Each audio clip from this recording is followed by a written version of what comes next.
Rainer Sabin, I hope you're doing well. Welcome into the game here in Tuscaloosa. I hope all is well, man. Yeah, thank you. Thank you for having me. Hey, How's it going? I'm doing good. I'm doing good. It's been a busy, last 18 hours for you guys, huh? Sure. Yeah, I mean, obviously with the situation with Avery going on, I mean, it's,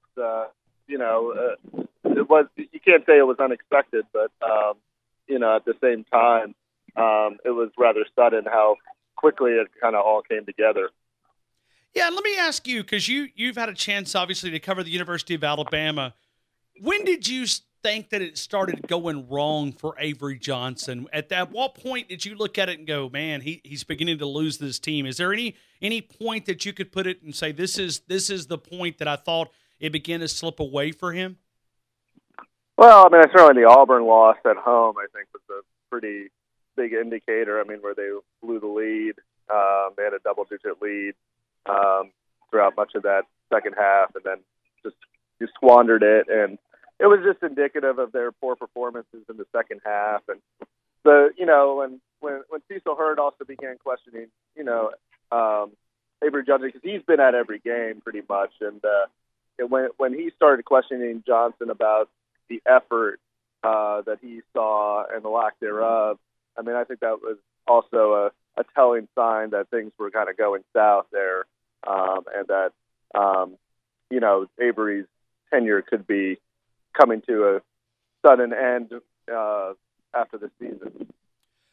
Rainer, when you look at Avery Johnson, his energy when you're around him is contagious. I think when you talk about the where he's taken this program, he's elevated the program from where it was at in the previous coaching staff and that group.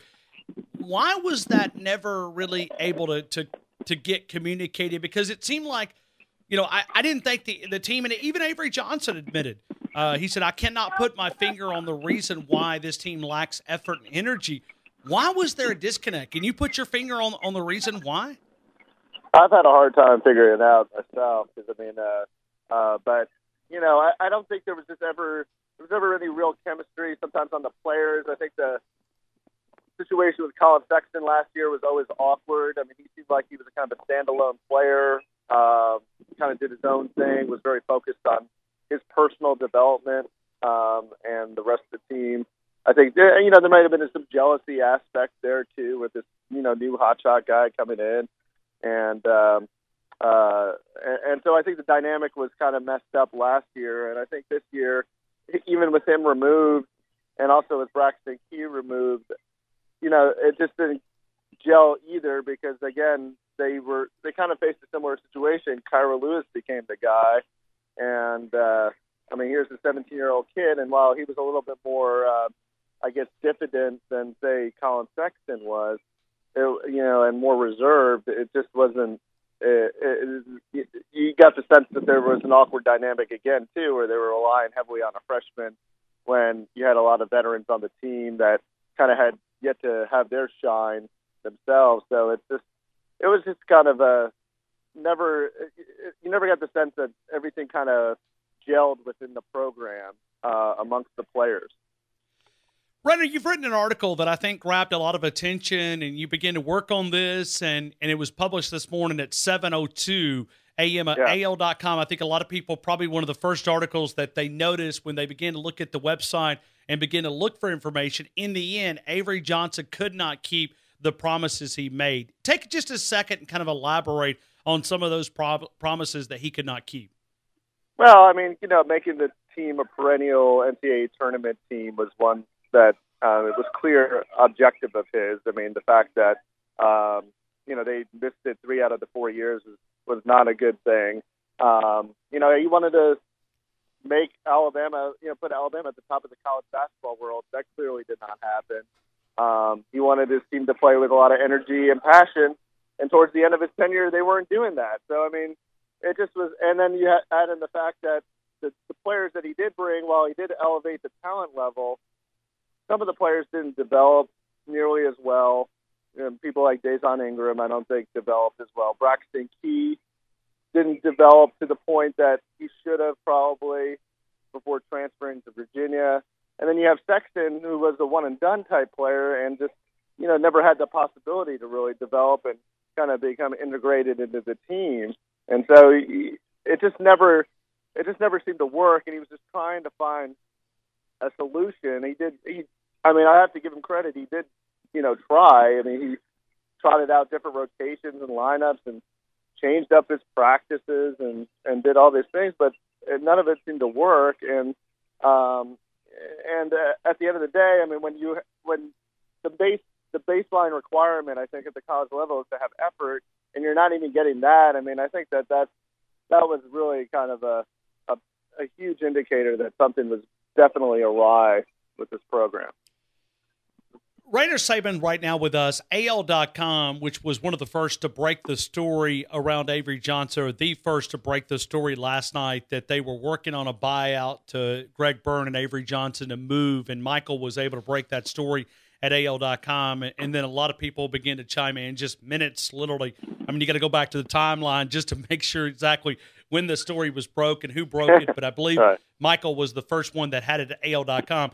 Yeah. Rainer, when you look at this job, how much does Alabama football hurt this job, the recognition, the attention that it gets? In your perspective, how much does Alabama football hurt the job, Bama basketball? I think it's a double-edged sword here, because at one point it kind of provides cover for all the smaller school sports. I mean, if Alabama football is good, I mean, the fans are pretty content, and so there's not as much pressure to perform. At the same time, it's totally overshadowed by the football program, and so it becomes harder to sell that to a player like, well, am I going to get as much attention as I would at a primarily basketball school?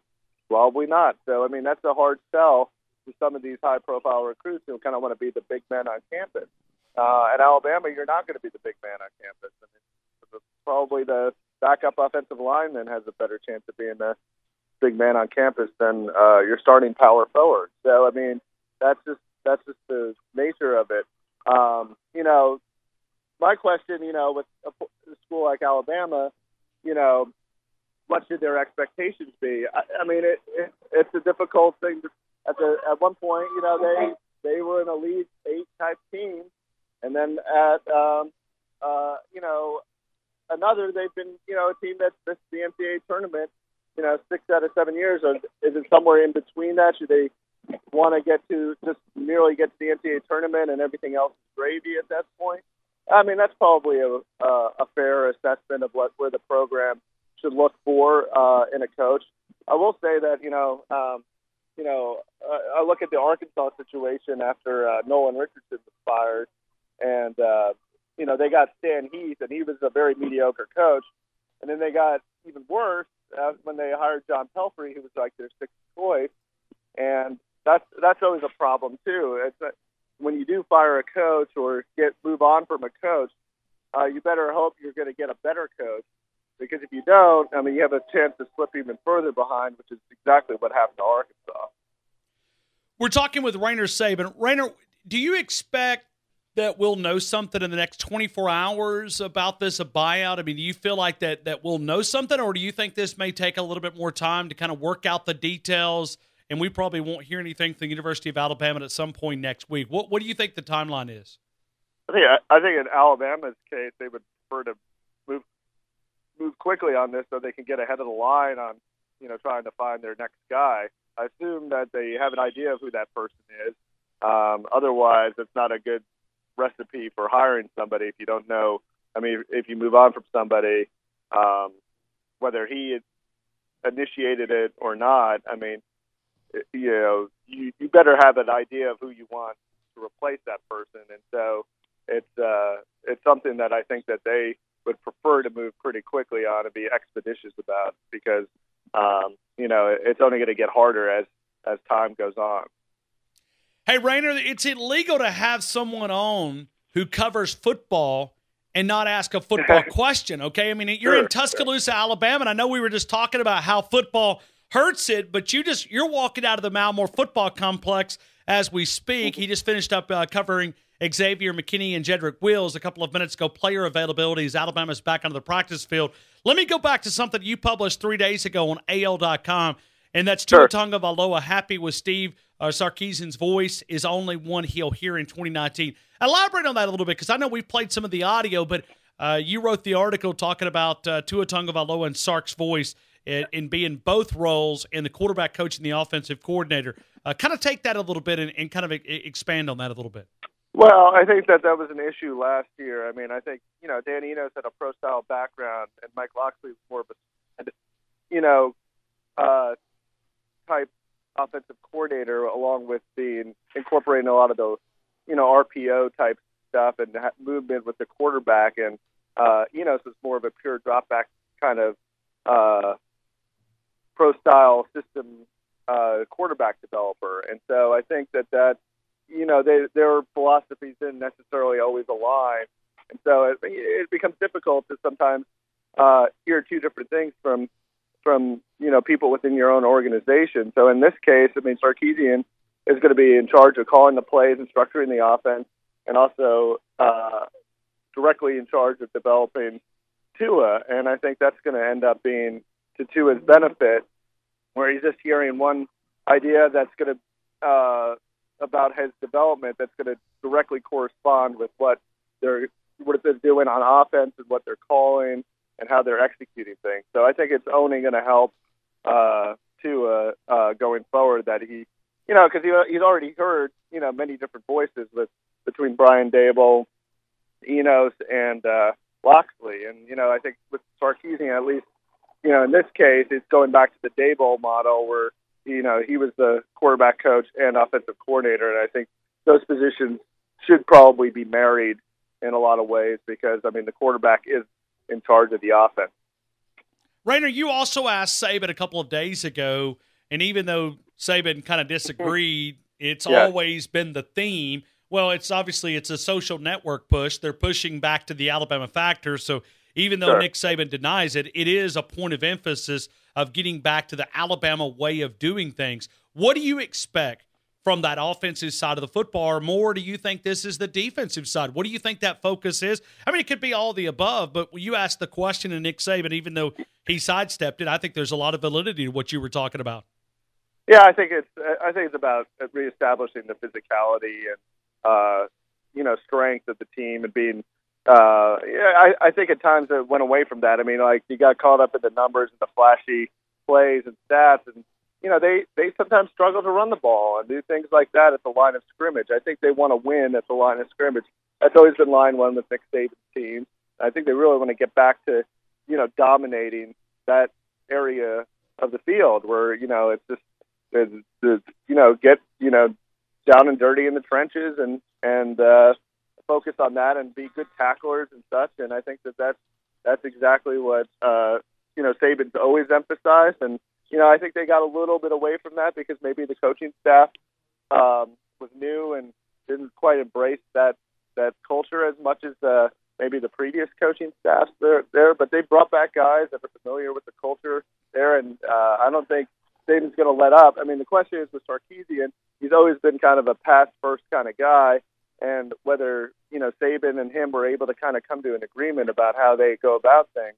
But I do think that there's going to be an emphasis on pounding the football at times, and strong offensive line play, and conversely on the defensive side, just good tackling and being physical up front. Because at times players, certainly like Raekwon Davis, were not like that. It seemed like they were disappeared at times, and that's just not typical of certain high-profile players at Alabama that we've seen in the past.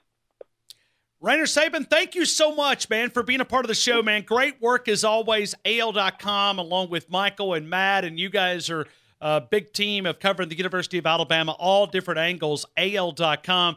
Rainer, thank you again for being a part of the show. Have a great weekend. Yeah, it was great being on. Thank you so much, Ryan.